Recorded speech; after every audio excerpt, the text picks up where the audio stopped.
Copeland, founder and president of the Urban Conservative Project, Greg Carr, chair of the Department of Afro-American Studies at Howard University, Wendy Osefo, political analyst and professor of education, Johns Hopkins University. Start with you, Liz. What the hell was that? It was despicable.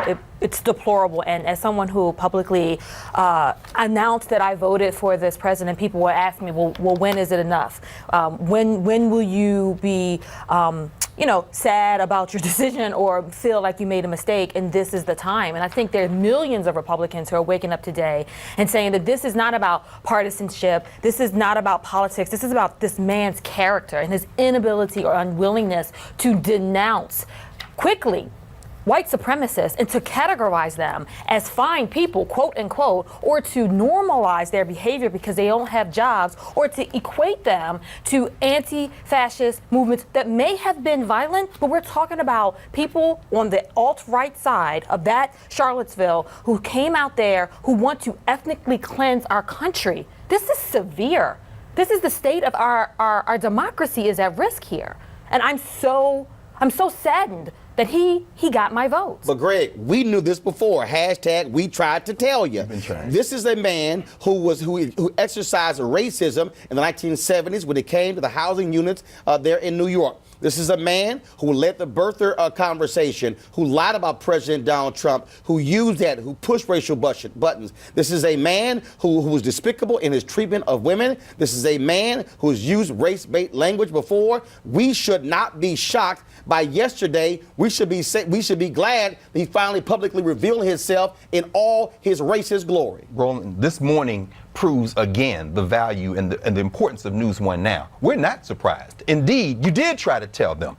There are two stories, I think, from yesterday. One is, it wasn't a dog whistle. This was a primal scream. And it was loud and it was obvious from a man who never wanted to be president, who has been trying to escape that office since he got elected. But the other story, which is larger, and you keep referring to it, is the silence. The silence not only of a political party, but of a cultural impulse in this country that has fed this beast. And now they want to distance themselves from their cousins when, in fact, this is a much larger thing than about neo-Nazis and Confederates. This is about white supremacy, which is a systemic issue. So, Roland, I'm glad you're naming it for what it is this morning. Donald Trump didn't go off the rails yesterday. He was right on point and right on cue. This is exactly who he has been. And his father, even his father has reported to have been arrested at a Nazi rally at the turn of the century. Exactly. This is not, no, there's nothing aberrational about this. This is an opportunity to have another revolution, brother. Wendy, also, what we saw here, the New York Times was reporting that his staff, they were shocked and stunned that he came out and made these comments publicly that he has been saying privately. When someone shows you who they are, believe them. And Donald Trump did not go off the rails. America went off the rails when they voted for Donald Trump to go into the White House. This is a reflection of what Americans did who voted for him. What I need us to remember here is that in 2017, on U.S. soil, a woman by the name of Heather Heyer, it's important we say her name because this woman lost her life. This woman was killed by Nazis. It is 2017. We see DeAndre Harris, the young African-American man who was beaten and bludgeoned. What is going on? Donald Trump enables this to happen. This is a reflection of him. The blood of Heather and DeAndre are both on his hands. And as Americans, we need to have honest conversations. We cannot make excuses. And anyone who is tweeting, who is in Congress, who is saying that Donald Trump shouldn't be doing these things, stop tweeting. Tell him you will not pass any legislation. We will not move anything forward if you act like this. And you need to name him. You need to, who are you talking about? Who are you referencing? Say his name. And better yet, at him on Twitter. Let's not play this game. Heather Heyer is going to be buried today. Donald Trump has yet to call this family, yet to offer condolences. Then he had the audacity to bring up the mom on yesterday. That was even more despicable. Absolutely. But you keep underscoring this point, Roland. And thank you so much, Prof, for making this point again. This is a policy question. Every one of the legislators who tweeted that you named, including Senator Scott, voted to repeal Obamacare. Yes, they sure are did. standing by silently while that Confederate Attorney General tries to roll back voting rights, and Chris Kobach and his election commission. So it's one thing to tweet. It's one thing to distance yourselves from obvious Nazis. It's another thing to line up policy with this man. And absolutely, Trump doesn't care. He used her mother yesterday as a prop. But that's what he does.